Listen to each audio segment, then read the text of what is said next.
Fast passenger spare 3 بجے دہلی کے لیے چلتی تھی۔ ہم نے اپر کلاس کے ٹکٹ خریدے۔ بھٹنڈا اسٹیشن پر ہم نے ایک ملٹری ٹرین بھی دیکھی جو یقیناً بارڈر کی طرف جا رہی تھی۔ ہماری گاڑی پلیٹ فارم پر آنے لگی اور ہم ایک ڈبے کا انتخاب کر کے اسی میں اکٹھے بیٹھ گئے۔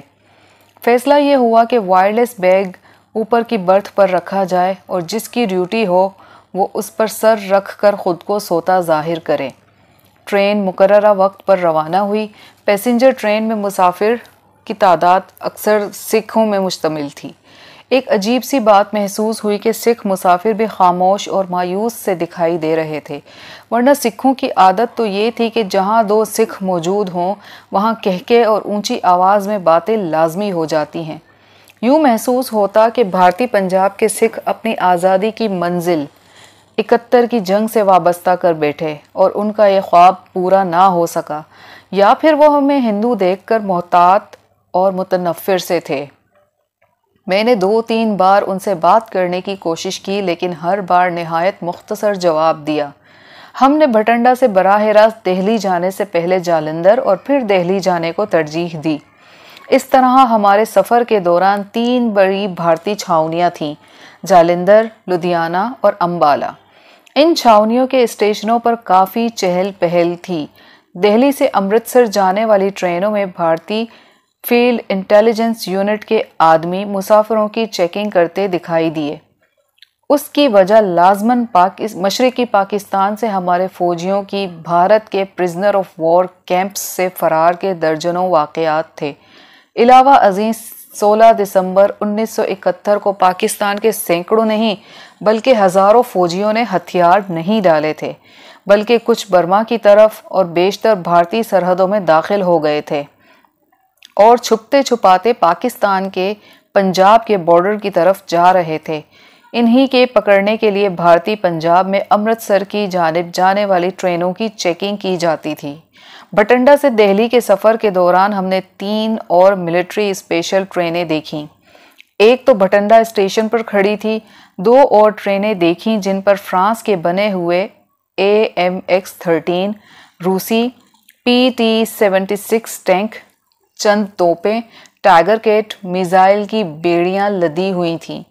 ان ٹرینوں کو باقی سب ٹرینوں پر فوقیت دے کر تھرو کیا جا رہا تھا۔ ان ٹرینوں کے پاکستانی سرحد کی طرف جانے سے بھارتی عزائم کا صاف پتہ چلتا تھا کہ وہ اب مغربی پاکستان پر فوجی دباؤ بڑھا رہا ہے اور سابقہ مشرقی پاکستان سے فوجیں ہٹا کر مغربی پاکستان کی سرحد پر جمع کر رہا ہے۔ روسی ساختہ PT-76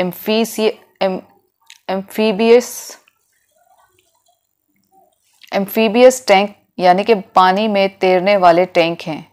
سیز فائر کے بعد ان مخصوص ٹینکوں کو پاکستانی بارڈر پر لانے سے بھارتی ارادے صاف ظاہر ہو رہے تھے۔ ایک ٹرین میں بھارتی فوجی سوار تھے۔ صرف آدھے دن میں ہم نے 4 فوجی ٹرینیں دیکھیں۔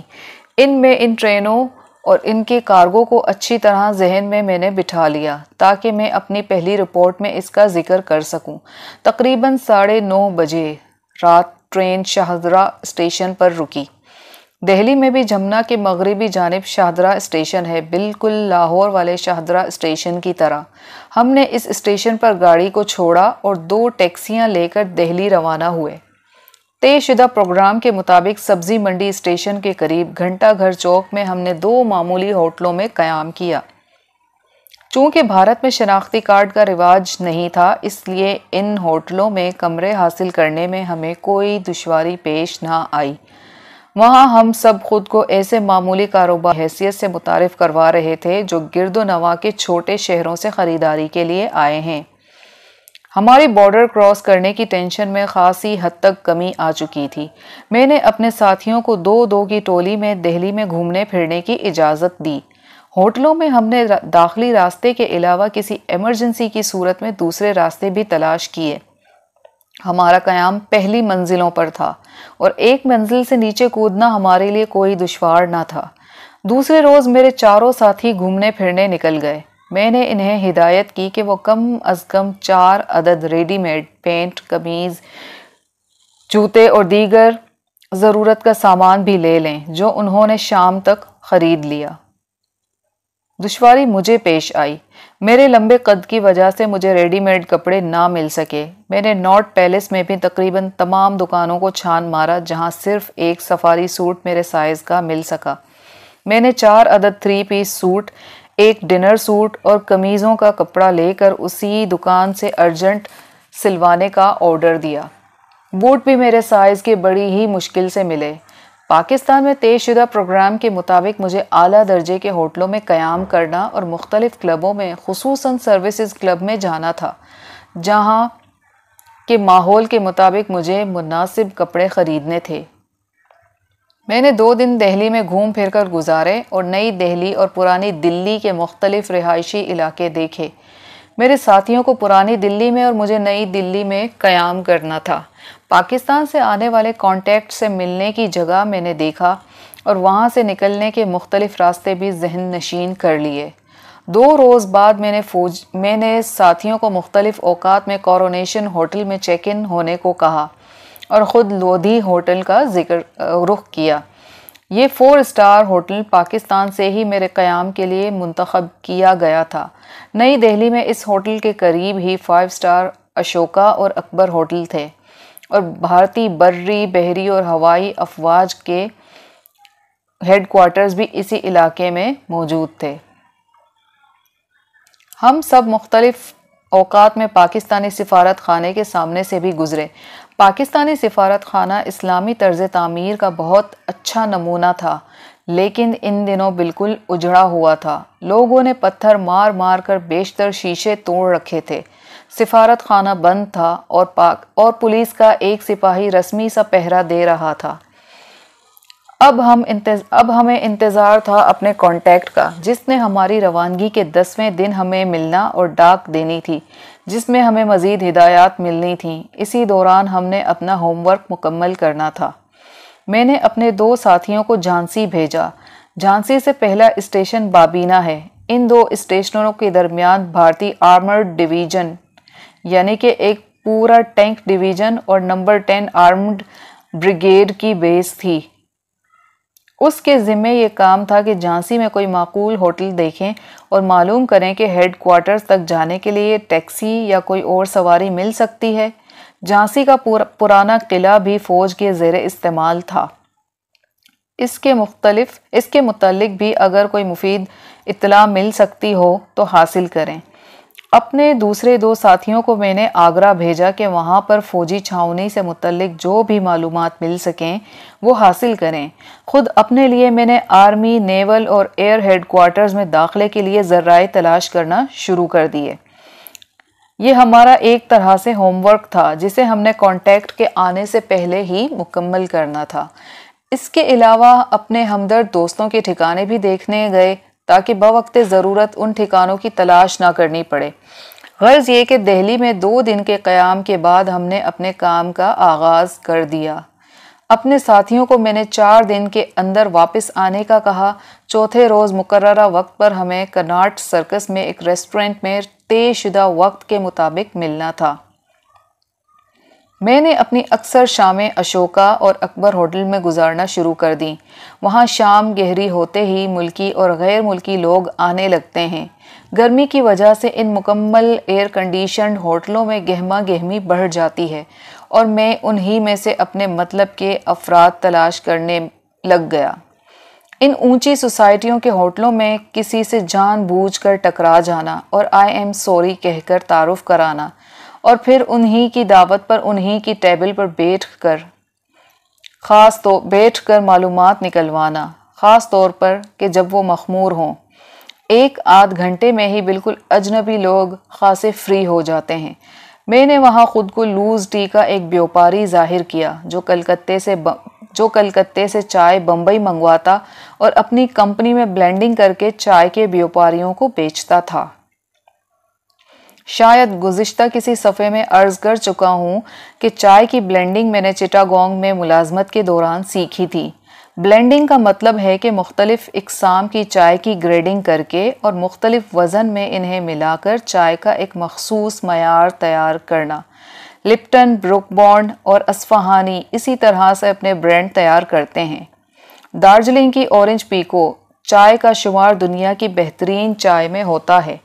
یہاں پر میرا کام یہ تھا کہ لپٹن کی گرین لیبل چائے جس میں 50% تک اورنج پیکو ہوتا ہے اسے بروک بانڈ کی ریڈ لیبل چائے سے ملا کر ایک برانڈ اپنی چائے کا بناؤں اور اسے تقریباً نصف قیمت پر چھاؤنیوں میں فروخت کر دوں۔ چھاؤنیوں میں فوجی جوانوں اور NCOs کے لیے لنگر کی چائے میں لوز ٹی ہی استعمال کی جاتی ہے۔ ڈویژن ہیڈ کوارٹرز میں ایڈوز یعنی اسسٹنٹ ڈائریکٹر آف سپلائیز تک رسائی کی صورت میں مجھے پورے ڈویژن ہیڈ کوارٹرز کے لنگروں کے لیے چائے کی فروخت کا آرڈر مل سکتا تھا۔ اسی طرح بریگیڈ ہیڈ کوارٹرز میں بھی لوکل سپلائی کے تحت مجھے آرڈرز مل سکتے تھے اور اسی طرح میری رسائی افسران اعلیٰ تک ہو سکتی تھی۔ اشوکا اور اکبر ہوٹل میں کسی ایسے موقع کی تلاش میں جاتا کہ کسی اعلیٰ فوجی افسر تک رسائی ہو جائے اور اس طرح میری پہنچ ان کے دفاتر میں بھی ہو جائے، پھر مجھے اپنا کام مکمل کرنے میں زیادہ دشواری پیش نہیں آئے گی۔ اس اعلیٰ سوسائٹی میں افسران اعلیٰ کی بیگمات بھی بہت معاون ثابت ہو سکتی ہیں۔ افسران اعلیٰ بننے تک شوہر کا دل اپنی بیوی سے بھر جاتا ہے اور وہ ڈھلتی جوانی کی آخری بہاریں لوٹنے کے لیے بےتاب ہوتی ہیں۔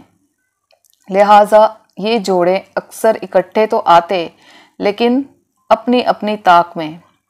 اعلیٰ ہندو معاشرے اور خصوصاً فوج میں مغربی اثرات اتنے بڑھ چکے تھے کہ جوڑے آتے تو اکٹھے تھے لیکن واپس الگ الگ جاتے تھے اور ان کی یہ کمزوری میری کامیابی کا راستہ بن سکتی تھی۔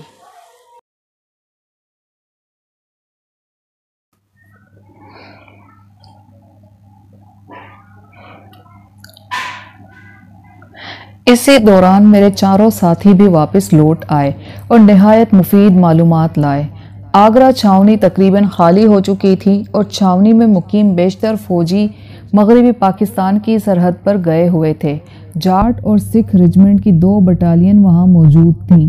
ادھر جھانسی اور بابینہ کے درمیان آرمڈ ڈویژن کے علاقے میں کسی سویلین کا داخلہ کافی خطرناک تھا اور مکمل تحقیق اور تلاشی کے بعد ہی کسی کو اس علاقے میں جانے کی اجازت تھی۔ جھانسی کے قلعے میں ایمیونیشن ڈیپو تھا، وہاں کی سیکیورٹی بہت زیادہ سخت تھی۔ ہم فلمیں دیکھنے اور محض سیر و تفریح کے لیے تو دشمن کے ملک آئے نہیں تھے۔ اپنے مشن کی تکمیل میں جو بھی رکاوٹیں تھیں ہمیں انہیں بہرحال دور کرنا تھا۔ اب ہم کانٹیکٹ کے منتظر تھے۔ مقررہ دن اور وقت پر میں نے مقررہ جگہ پر پہنچ کر اس کا انتظار کرنا شروع کر دیا۔ مجھے سختی سے ہدایت کی گئی تھی کہ کانٹیکٹ سے صرف میں ہی ملوں اور زیادہ سے زیادہ 15 منٹ تک مقررہ جگہ پر انتظار کروں۔ اگر کانٹیکٹ نہ آئے تو وہاں سے فوراً غائب ہو جاؤں اور ٹھیک 1 ہفتے بعد اسی جگہ اور اسی وقت پر پھر 15 منٹ انتظار کروں۔ میں مقررہ وقت سے تقریباً 10 منٹ پہلے اس جگہ کے قریب پہنچ گیا۔ خاصا گنجان علاقہ تھا۔ میں نے قریب ہی ایک بک اسٹال پر مختلف رسالے دیکھنا شروع کیے۔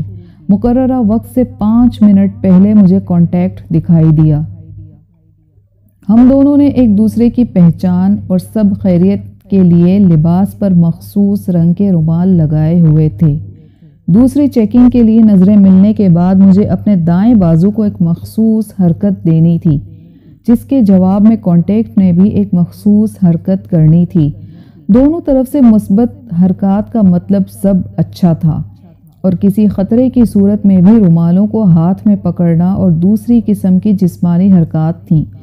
میں ان طریقوں کی وضاحت اس لیے نہیں کروں گا کہ بہت ممکن ہے اب بھی یہی طریقے رائج ہوں، اور آپ نے یہ تو سنا ہی ہوگا کہ دیواروں کے بھی کان ہوتے ہیں۔ میں نے ایک رسالہ خریدا اور واپس چل پڑا۔ کانٹیکٹ مجھ سے چند قدم پیچھے تھا۔ آگے ایک فروٹ کی دکان تھی۔ میں نے مختلف فروٹ دیکھے اور دام پوچھنا شروع کر دیے۔ میں کپڑے کا ایک تھیلا ہمراہ لے گیا تھا۔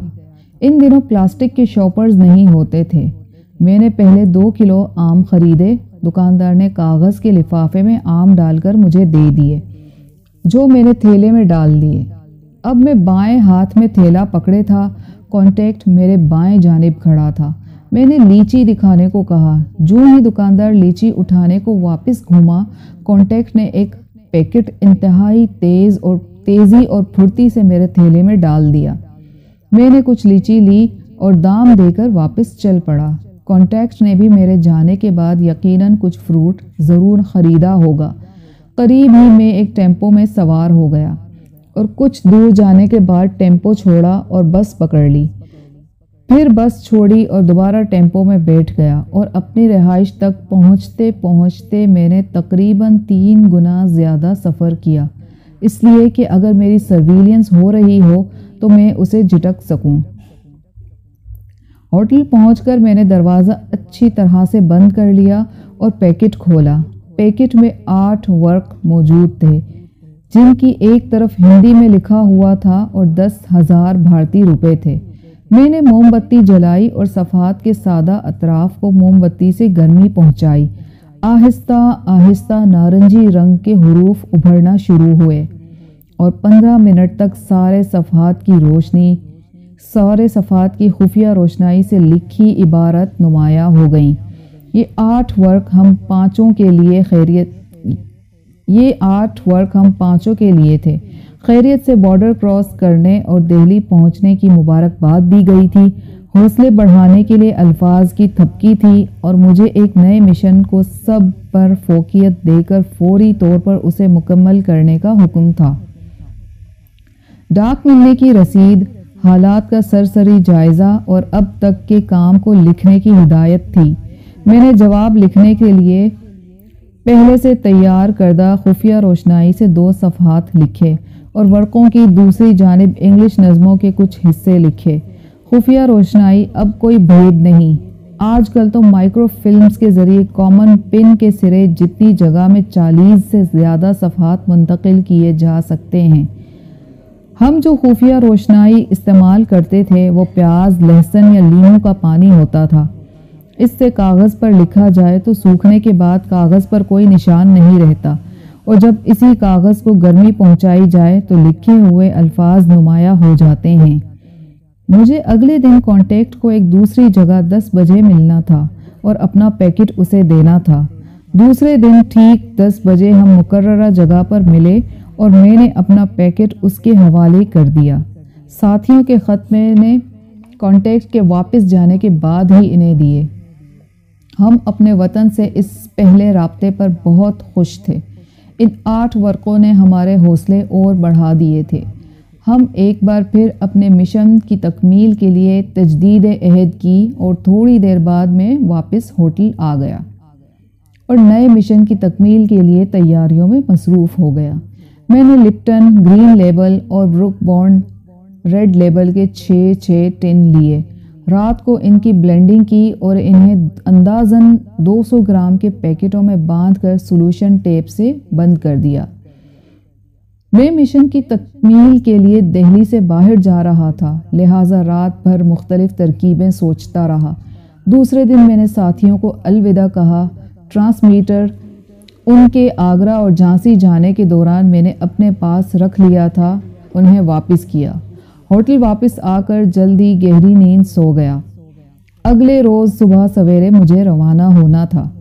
میں نے اپنے کانٹیکٹ کو ایک نئی جگہ اور بعد میں دوپہر کا وقت دیا اور 12ویں روز اسے ملنے کو کہا۔ میں چاہتا تھا کہ ان 12 دنوں میں اپنی نئی اسائنمنٹ کی مفصل رپورٹ بنا کر بھیجوں۔ اپنی غیر موجودگی میں نے ٹرانسمیٹر والے ساتھی کو اپنا سیکنڈ ان کمانڈ مقرر کیا۔ یہ چاروں چونکہ پہلے مختلف ہوٹلوں میں ٹھہرے تھے اور پھر میں نے انہیں کورونیشن ہوٹل میں منتقل کر دیا، اس لیے انہیں میرے ہوٹل کے باہر ایک دوسرے سے رابطہ کرنے کی بھی اجازت دے دی۔ آپ نے محسوس کیا ہوگا کہ مجھے جو ہدایات پاکستان سے روانگی کے وقت دی گئی تھیں، میں نے ان میں کچھ رد و بدل کیا ہے۔ اس کی وجہ یہ ہے کہ پاکستان میں بیٹھے بھارت کے اندرونی حالات کا صحیح سے اندازہ نہیں ہو سکتا۔ 71 میں سابق مشرقی پاکستان میں بھارت کی ناقابل یقین کامیابی نے انہیں کچھ زیادہ ہی خود اعتماد بنا دیا تھا۔ دلی میں چند روز قیام کے دوران میں نے محسوس کیا کہ وہاں سیکیورٹی زیادہ ٹائٹ نہیں تھی۔ دلی ایک کاسموپولیٹن شہر ہے اور وہاں بھارت کے ہر علاقے کے لوگ رہتے ہیں جن سے انہیں خطرہ ہو سکتا تھا۔ انہیں وہ شکست دے کر تقریباً مردہ سمجھ بیٹھے تھے۔ مختصراً یہ عرض کروں کہ میں نے حالات کو دیکھتے ہوئے ہدایات کے خلاف کچھ تبدیلیاں کی تھیں۔ یہ تبدیلیاں محض رہائش، بارڈر کے گارڈز کو واپس بھیجنے اور دہلی پہنچنے کے لیے طے شدہ راستے کے بجائے مختلف راستہ اختیار کرنے تک تھیں، چونکہ بارڈر کراس کرنے کے بعد مشن کی کامیابی اور ساتھیوں کا تحفظ میری ذمہ داری تھی۔ مجھے احمد نگر جانا تھا۔ پاکستان میں بریفنگ کے دوران بھی بتایا گیا تھا کہ احمد نگر بھارتی آرمڈ یعنی ٹینکوں کی ٹریننگ کا مرکز ہے۔ اس ٹریننگ سینٹر میں آرمڈ کور کے جوانوں کو نہ صرف پہلے سے موجود ٹینکوں اور ان کی گنوں کے چلانے کی مشق کرائی جاتی ہے، بلکہ روس سے درآمد شدہ ٹی سیریز کے نئے ٹینکوں کی بھی ٹریننگ دی جاتی ہے۔ چھتوں یا شادیوں میں فائرنگ کرنے والے ماہر نشانچی اور ماہر اسلحہ ہرگز نہیں ہو سکتے۔ دوران جنگ سامنے آتی ہوئی ہزاروں لاکھوں گولیوں، بموں، گرد و غبار، دھوئیں، رات دن کی تمیز کیے بغیر پانی، کیچڑ اور بارش میں اسلحہ کا ٹھیک استعمال اور نشانہ لگانا، اسلحہ کو کھولنا، صاف کرنا اور پھر جوڑ کر ٹھیک نشانے لگانے والا ہی ماہر کہلا سکتا ہے۔ اس حقیقت کو ماننے میں کبھی بھی انکار نہیں کروں گا کہ بھارتی افواج اگر تربیت میں ہم سے بہتر نہیں تو کمتر بھی نہیں۔ بر صغیر پر مسلمانوں کی 1000 سالہ حکمرانی نے انہیں کم ہمت بنا دیا تھا اور 65 کی جنگ میں عددی لحاظ سے بہت کم پاکستانی افواج نے ان کے چھکے چھڑا دیے، لیکن 71 کی جنگ میں پاکستان کو 2 لخت کر کے اور 90,000 پاکستانی افواج کو قیدی بنا کر ان کے مردہ حوصلوں میں جان پڑ گئی تھی۔ اب وہ پھر سے اکھنڈ بھارت کا خواب دیکھنے لگے تھے۔ میرا مشن یہ تھا کہ میں احمد نگر کے ٹریننگ سینٹر میں جا کر نئے درآمدی ٹینکوں کے متعلق مکمل معلومات حاصل کروں کہ کون سی ریجمنٹ یہاں کن ٹینکوں پر ٹریننگ حاصل کر رہی ہے۔ اس کے علاوہ یہ بھی معلوم کروں کہ ٹریننگ مکمل کرنے کے بعد یہ ریجمنٹس کہاں جائیں گی اور کن انفینٹری ڈویژنوں کے ساتھ ان کو شامل کیا جائے گا۔ مجھے پوری طرح احساس تھا کہ یہ معلومات پاکستان کے لیے کتنی اہم ہیں۔ بھارت کے پاس ملکی ساختہ وجینت ٹینک بھی تھے جو بہت وزنی اور نقل و حرکت میں سست تھے۔ 65 میں بھارتی commander in chief general Chauhan کو ان ٹینکوں پر بڑا غرور تھا۔ انہیں سیاہ ہاتھی کا نام دیا گیا۔ دیکھنے میں یہ پہاڑ جیسا ٹینک پاکستانی آر بازوکا اور ہوائی جہازوں کے لیے سٹنگ ڈک ثابت ہوا۔ بھارت کے پاس اس کے علاوہ فرانسیسی ساختہ AMX-13، روسی PT-76 اور روسی ٹی سیریز کے ٹینکس تھے، اور 71 کی جنگ کے فوری بعد روس نے بھارت کو ٹی سیریز کے بہتر کوالٹی اور کارکردگی کے ٹینکس بھی دیے، جبکہ ہمارے پاس پرانے امریکی شرمن پیٹن اور M سیریز کے ٹینکس تھے۔ ٹریننگ کے بعد ان ٹینکوں کی ریجمنٹس کو ہندو پاک بارڈر پر تعینات کیا جانا تھا۔ پاکستان کے لیے ان ٹینکوں کی کارکردگی اور ان کی ڈپلائمنٹ پوزیشن سے آگاہی بہت زیادہ ضروری تھی۔ مثلاً اگر T-57 بھارتی ٹینک کے سامنے ہم اپنے جنگ عظیم دوم کے فرسودہ شرمن ٹینک رکھیں گے تو سوائے اپنے ٹینکوں کی تباہی کے کچھ حاصل نہ ہو سکتا تھا۔ T-57 کے سامنے پاکستان کو امریکہ سے ملے M سیریز کے نئے ٹینک اور پیٹن ٹینک لانے تھے۔ اس وجہ سے مجھے یہ اہم مشن سونپا گیا تھا۔ احمد نگر بمبئی سے تقریباً 500 کلومیٹر پہلے گوداوری دریا کے قریب بالکل الگ تھلگ جگہ پر واقع ہے۔ اس کے گرد و نواح میں بھی کوئی بڑی صنعت یا کوئی بڑا شہر نہیں۔ گوداوری دریا کی ایک نہر احمد نگر کے بالکل قریب سے گزرتی ہے۔ یہ علاقہ ٹینکوں کی تربیت کے لیے نہایت موزوں ہے۔ یہاں اونچے نیچے ٹیلوں، ریت، کیچڑ اور پانی کی موجودگی سے ٹینکوں کی ہر طرح سے تربیت کی جا سکتی ہے۔